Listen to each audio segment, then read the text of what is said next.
Hello दोस्तों, आप सभी को स्वागत करता हूं भी कुमार मैथ्स की यूट्यूब चैनल पे। और आप देख रहे हैं क्लास 9th का साइंस यानी विज्ञान चैप्टर नंबर 1। यानी जी हाँ दोस्तों, विज्ञान और मापन, इसको अंग्रेजी में मेजरमेंट एंड यूनिट कहते हैं। विज्ञान सबसे पहले हमारे सवाल जो बनते हैं, क्योंकि आप क्लास 9th में पढ़ रहे हैं और क्लास 8 7th में तो आप जनरल विज्ञान पढ़े ही होंगे, लेकिन 9th में पढ़ रहे हैं तो इसको थोड़ा सा विस्तार से पढ़ेंगे। विज्ञान किसे कहते हैं? तो सावधानी पूर्वक और क्रमबद्ध तरीके से किए गए प्रयोगों और परीक्षणों द्वारा प्राप्त ज्ञान को ही विज्ञान कहते हैं। जी हाँ, जैसा कि आपको पता होगा, सावधानी पूर्वक यानी वी केयरफुल होकर अगर हम लगातार अपने क्रमबद्ध तरीके से अगर प्रयोग करते हैं, किसी प्रयोग करने के बाद ही और परीक्षण करने के बाद ही जो हमें प्राप्त होता है ना, जो एब्जॉर्प्शन मिलती है, जो नॉलेज हमें एब्जॉर्ब होते हैं, उसी को हम विज्ञान कहते हैं। विज्ञान की दो मुख्य शाखाएं हैं, जैसा कि आप देख सकते हैं, भौतिक विज्ञान और जीव विज्ञान। सबसे पहले क्वेश्चंस हमारा ये भी बन रहा है कि भौतिक विज्ञान का संबंध क्या है, यानी भौतिक विज्ञान किसे कहते हैं। भौतिक विज्ञान को इंग्लिश में फिजिकल साइंस के नाम से भी जानते हैं। और भौतिक विज्ञान का संबंध निर्जीव पदार्थों और उनसे संबंध घटनाओं से होता है। यानी घटना होती है, जैसे घटना कहने का मतलब उसके आकार में चेंजिंग हो रही है, निश्चित समय के लिए हो रही है, वो क्या मतलब, इसके थोड़ी सी हम डिटेल्स में बात करेंगे। सबसे पहले जानिए कि भौतिक विज्ञान का जो संबंध होता है वो निर्जीव पदार्थ यानी कि नॉन लिविंग थिंग्स के संबंध से होती है, रिलेटिव होती है, और उनसे संबद्ध घटनाओं से होती है।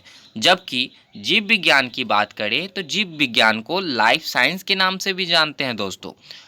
जीव विज्ञान का संबंध सजीव पदार्थों और उनसे संबंधित घटनाओं से है। जी हाँ, यानी कि जीव विज्ञान में जो सजीव पदार्थों और उनसे संबंधित घटनाओं से होती है, भौतिक विज्ञान में निर्जीव पदार्थों से संबंधित होती है और उनकी घटनाओं से संबंधित होती है।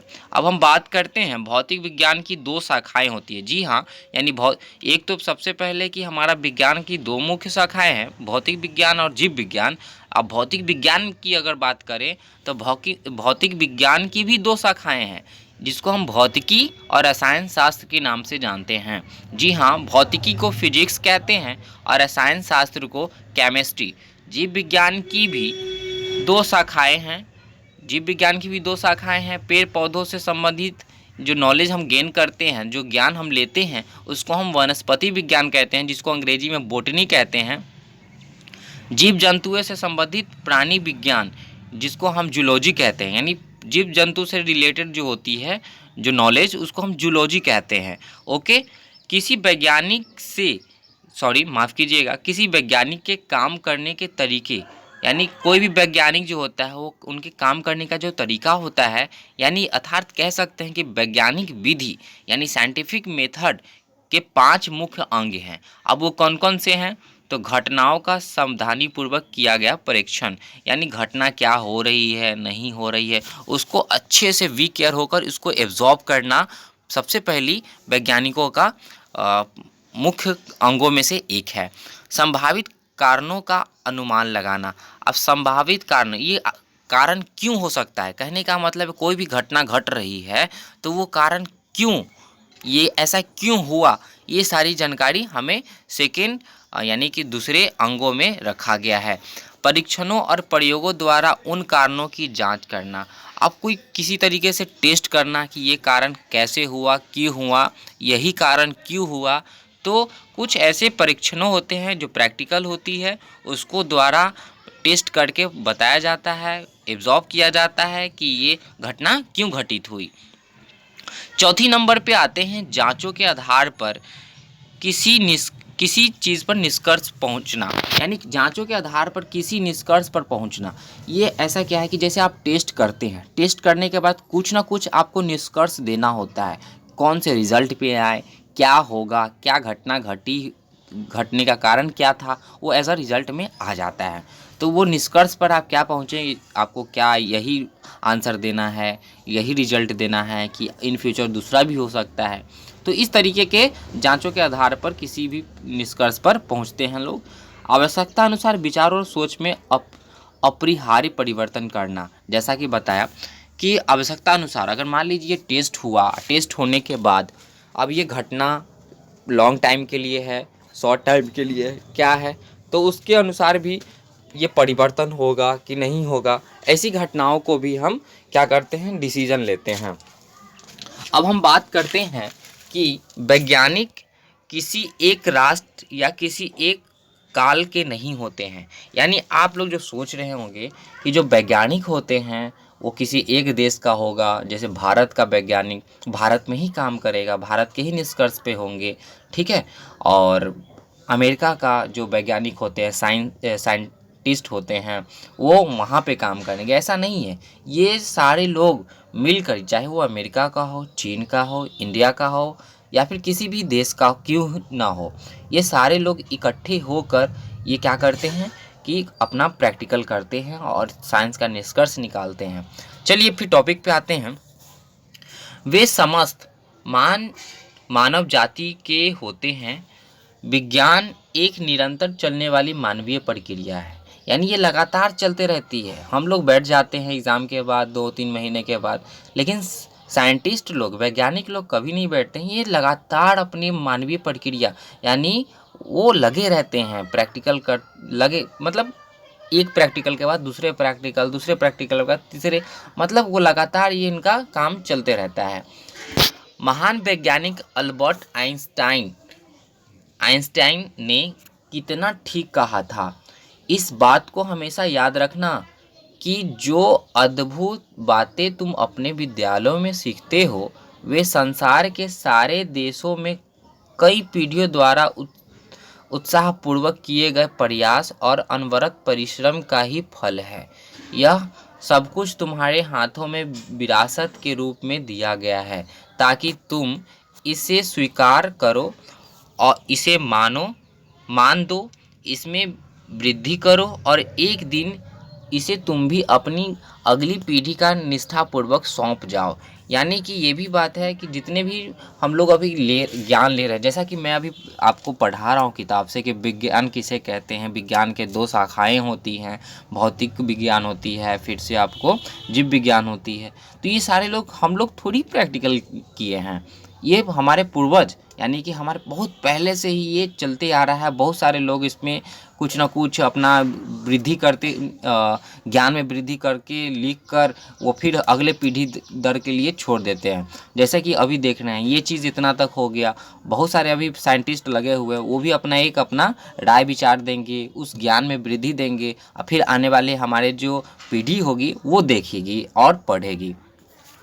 चलिए फिर हम बात करते हैं मापन के बारे में। ये मापन होता क्या है, तो मापन विज्ञान मापन, ठीक है, मापन यानी कि मेज़रमेंट। किसी भी चीज़ को आप मापते हैं, मेज़रमेंट करते हैं कि वो कितने ग्राम का है, वो कितने किलो का है, ठीक है, या कितने लंबाई है, ये सारे मापन ही है ना।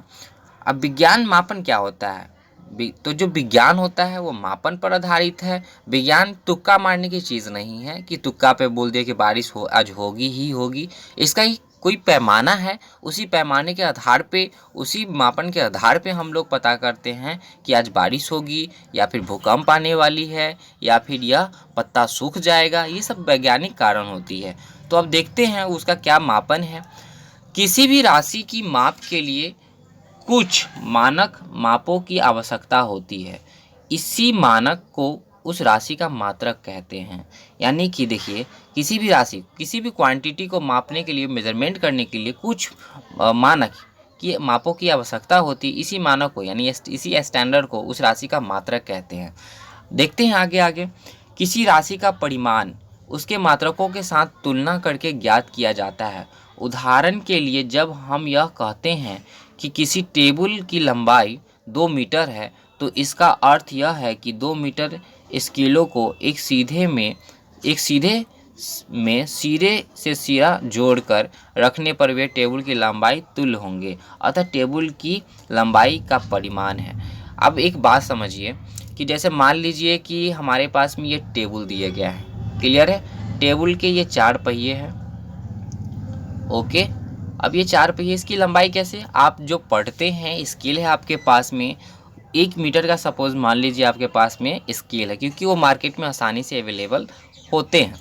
अब यहाँ पे एक स्केल लिए और एक स्केल को हमने क्या किया कि यहाँ पे लाया, ठीक है, यहाँ से यहाँ मेज़रमेंट कर लिया, तो ये 1 मीटर क्या हो गया। और फिर यहाँ से इस पॉइंट पर रखने के बाद फिर इस पॉइंट से इस पॉइंट मिलाया, तो ये 2 मीटर की हो गई, ठीक है। एक और एक ये दोनों को ऐड करेंगे तो हमारे पास में 2 मीटर का हो जाएगा। क्लियर है। तो ये 2 मीटर की जब है तो 2 मीटर यानी 2 इंटू 1 मीटर। इस प्रकार किसी राशि का परिमाण के पूर्ण विवरण के लिए निम्नांकित 2 बातों का ज्ञान आवश्यक है। एक, आप समझ सकते हैं कि एक मात्रक जिसमें राशि का व्यक्त किया गया है। अब क्या है, यहाँ पे 2 हो गया ना, यहाँ पे तो किसी भी राशि लगी नहीं है, तो यहाँ पे क्या है 2 मीटर, ठीक है। आप देख सकते हैं कि 2 मीटर है, 2 मीटर हो गई। एक संख्या न्यूमरल है जो यह बताता है कि दी गई राशि में वह मात्रक कितनी बार शामिल है। यानी ये जो 2 मीटर दिया गया है, आप देख सकते हैं ये 2 मीटर जो है ये आपको एक, ये जो 2 है यानी ये जो 2 है आपको बताता है संख्यांक के बारे में। ओके, उसके बाद में ये जो m है ये बताता है किसके बारे में, तो मात्रक के बारे की, मात्रक ये कितने बार में आपको कितना बार है ये। तो इस तरीके से आप देख सकते हैं भौतिक राशियाँ, भौतिकी के नियम को जिन पदों में व्यक्त किया जाता है उन्हें भौतिक राशियाँ कहते हैं, जिसे लंबाई, द्रव्यमान, समय, बल, ऊर्जा, वेग इत्यादि। अब ये सब क्या है, तो ये मैसेज आ रही है बार बार, मैं एक बार इसको ऑफ कर दूँ। भौतिकी के नियमों को जिन पदों में, यानी भौतिकी के जो नियम होते हैं उनको 3 पदों में व्यक्त किया जाता है, सॉरी माफ़ कीजिएगा, जिन पदों में व्यक्त किया जाता है या उन्हें भौतिकी राशि कहते हैं। जैसे लंबाई, जब भी आप साड़ी खरीदने जाते हो, गमछा खरीदने जाते हो, किसी भी कपड़ा खरीदने जाते हो, तो उसका ये नहीं बोलते हैं कि 1 किलो कपड़ा दे दीजिए,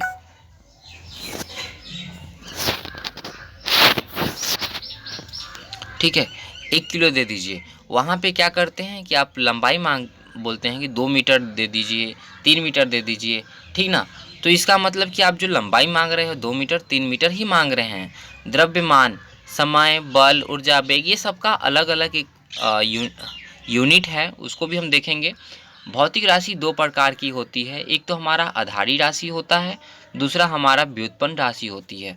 आधारी राशियाँ वे हैं जो स्वतंत्र मानी जाती है, जैसे लंबाई, द्रव्यमान, समय इत्यादि। वास्तव में आधारी राशि 7 हैं, यानी कि आधारी राशि की अगर बात करें तो वो 7 हैं।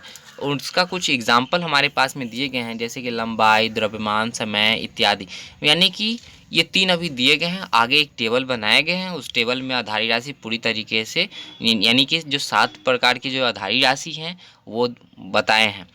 व्युत्पन्न राशियाँ वे हैं जो आधारी राशियों के पदों में व्यक्त की जाती है, जैसे क्षेत्रफल, आयतन, बल और कार्य, ऊर्जा इत्यादि। इसके बारे में भी जानेंगे, लेकिन अभी जान लीजिए कि आधारी राशि जो होते हैं वो स्वतंत्र होते हैं, व्युत्पन्न राशि स्वतंत्र नहीं होते हैं। आधारी राशि को लंबाई, द्रव्यमान, समय होता है, और व्युत्पन्न राशि को हम जब व्यक्त करने जाते हैं तो आधारी राशि की सहायता से ही व्यक्त करते हैं। मात्रकों की पद्धतियाँ, माफ़ कीजिएगा, पद्धतियाँ। आधारी राशि के मात्रक को आधारी मात्रक तथा व्युत्पन्न राशियों के मात्रक को व्युत्पन्न मात्रक कहते हैं। यानी कि आधारी राशि में जो मात्रक होंगे, क्लियर है ना, आधारी राशि में जो मात्रक होंगे उसको हम क्या करेंगे, उसको हम आधारी मात्रक कहते हैं, और व्युत्पन्न राशि के जो मात्रक होते हैं उसको हम व्युत्पन्न मात्रक कहते हैं। वह मात्रक जो किसी अन्य मात्रक पर निर्भर नहीं करता है उसे आधारी मात्रक कहते हैं। ऐसे मात्रक एक दूसरे से स्वतंत्र होते हैं। उदाहरण के लिए लंबाई, द्रव्यमान और समय आधारी राशियां हैं। उन राशियों के मात्रकों को आधारी मात्रक कहते हैं। अन्य सभी मात्रक जो उन आधारी मात्रकों से निकाले गए हैं व्युत्पन्न मात्रक यानी डिराइव्ड यूनिट्स कहे जाते हैं। अतः उस मात्रक को जो आधारी मात्रक पर निर्भर करता है, अर्थात जिसे आधारी मात्रक की सहायता से व्यक्त किया जाता है, व्युत्पन्न मात्रक कहते हैं। उदाहरण के लिए मान लेते हैं उदाहरण के लिए कि क्षेत्रफल मापने के लिए वर्ग सेंटीमीटर मात्रा का व्यवहार किया जाता है, यानी सहायता व्यवहार यानी कि उपयोग में लाए जाते हैं। यह मात्रक उस वर्ग का क्षेत्रफल है जिसकी प्रत्येक भुजा 1 सेंटीमीटर है। वर्ग सेंटीमीटर मात्रक आधारी मात्रक पर निर्भर करता है, अतः यह व्युत्पन्न मात्रक है। इसी प्रकार आयतन, वेग, त्वरण, बल इत्यादि के मात्रक व्युत्पन्न मात्रक हैं। सभी प्रकार की राशियों के लिए जो मात्रक हैं, आधारी मात्रक हो या फिर व्युत्पन्न, दोनों के पूरे समूह को मात्रक की पद्धतियाँ कहते हैं। यानी कि ये आधारी मात्रक हो या फिर व्युत्पन्न मात्रक हो, ये सारे को जब इकट्ठी करके हम जो सिस्टम बनाएंगे यूनिट का, जो एक ग्रुप बनाएंगे, उसको बोलते हैं सिस्टम ऑफ यूनिट्स। यानी समूह, पूरे समूह को मात्रक कहेंगे, यानी मात्रकों के समूह को पद्धति कहते हैं। पूरे विश्व में आधारी मात्रकों की कई पद्धतियाँ प्रचलित थी, उनमें कुछ प्रमुख निम्नलिखित हैं, देख सकते हैं आप। एक तो हमारा फुट पाउंड सेकेंड हो गई, ठीक है। दूसरा हमारा सेंटीमीटर ग्राम सेकेंड पद्धति हो गई। तीसरा हमारे पास मीटर किलोग्राम सेकेंड पद्धति है। और चौथे की बात करें तो आपको मात्रकों की अंतर्राष्ट्रीय पद्धति, जिसको हम एसआई यूनिट कहते हैं, उसको हम आगे चर्चा करेंगे। एक चीज़ आप जान लीजिए कि फुट पाउंड जो सेकेंड होती है, वो आपको इस पद्धति के संक्षेप में हम एफपीएस पद्धति भी कहते हैं। इस पद्धति में लंबाई का मात्रक फुट होता है, द्रव्यमान का मात्रक पाउंड तथा समय का मात्रक सेकेंड होता है। इस पद्धति को ब्रिटिश पद्धति भी कहा जाता है। यानी कि अगर आपसे कोई क्वेश्चन में पूछ दिया जाए कि ब्रिटिश पद्धति किस पद्धति को कहा जाता है, तो आप बता दीजिएगा कि फुट पाउंड सेकेंड पद्धति के नाम से जानते हैं ब्रिटिश पद्धति को, या फिर कहते हैं, जिसको हम शॉर्ट में एफपीएस पद्धति कहते हैं। और सीधा सी मतलब समझिए, एफपीएस यानी एफ से फुट, पी से पाउंड, एस से सेकेंड, ठीक है। यानी फुट यानी क्या, फुट किसी लंबाई को मेजरमेंट करेंगे, पाउंड द्रव्यमान को, मास को इंडिकेट करता है ये यूनिट, और एस मतलब सेकेंड यानी टाइम को डिनोट करता है। नीचे देखेंगे सेंटीमीटर ग्राम सेकेंड पद्धति, यानी इस पद्धति को संक्षेप में हम सीजीएस पद्धति कहते हैं। इस पद्धति में लंबाई का मात्रक सेंटीमीटर, द्रव्यमान का मात्रक ग्राम तथा समय का मात्रक सेकेंड होता है। इस पद्धति को मीटरी पद्धति भी कहा जाता है। मीटरी पद्धति याद रहे, सीजीएस को मीटरी पद्धति, एफपीएस को ब्रिटिश पद्धति कहते हैं। ओके, मीटर किलोग्राम सेकेंड पद्धति। अब मीटर किलोग्राम, जिसको हम शॉर्ट में संक्षेप में इसको हम एमकेएस पद्धति कहते हैं, इसमें लंबाई का मात्रक मीटर, द्रव्यमान का मात्रक किलोग्राम तथा समय का मात्रक सेकेंड होता है, ठीक है। यानी एमकेएस, लंबाई एम से मीटर, द्रव्यमान के से किलोग्राम, टाइम यानी समय एस से सेकेंड होता है। मात्रकों की अंतर्राष्ट्रीय पद्धति चलते हैं। अक्टूबर 1960 में पेरिस के निकट सेवरे नामक स्थान पर संपन्न 11वीं तौल एवं माप के महासम्मेलन, जिसको हम general conference of weights and measures में लंबी परिचर्चाओं के बाद मात्रकों की एक नई अंतर्राष्ट्रीय पद्धति यानी इंटरनल सिस्टम ऑफ यूनिट्स का आविर्भाव हुआ। इसमें 6 यानी कि 6 आधारी मात्रकों की परिभाषित किया गया था। 1970 में संपन्न 14वीं तौल एवं माप के महासम्मेलन में 7वां आधारी मात्रक मोल जोड़ा गया। इस नई पद्धति को उसके फ्रांसीसी नामकरण यानी कि सिस्टम इंटरनल डी यूनिट्स के कारण संक्षेप में एसआई मात्रक के नाम से जाना जाता है। यानी हम जैसा कि बताया कि चौथा क्या, ये हमारा मेन है, जो कि पूरे संसार में इसी यूनिट को यूज़ किया जाता है, यानी सिस्टमी इंटरनेशनल यूनिट्स, ठीक है। इसको हम संक्षेप में एसआई मात्रक, एसआई यूनिट के नाम से जाना जाता है। इस पद्धति में ज्योमिति यानी ज्योमेट्री के 2 राशियाँ, समतल कोण यानी प्लेन एंगल जिस आपने पढ़ा होगा, और घन कोण यानी सॉलिड एंगल जो भौतिक राशि नहीं है, के मात्रकों को भी संपूरक मात्रकों यानी सप्लीमेंट्री यूनिट्स के रूप में परिभाषित किया गया है। तालिका में 7 आधारी राशि, उनके एसआई मात्रक, संकेताक्षर दिए गए हैं तथा तालिका 1.2 में 2 संपूरक राशि, उनके एसआई मात्रक और संकेताक्षर दिए गए हैं। चलिए हम नीचे चलते हैं। एक तरफ आप देख सकते हैं कि आधारी राशि दिया गया है, दूसरी तरफ एसआई मात्रक का नाम है और संकेताक्षर है।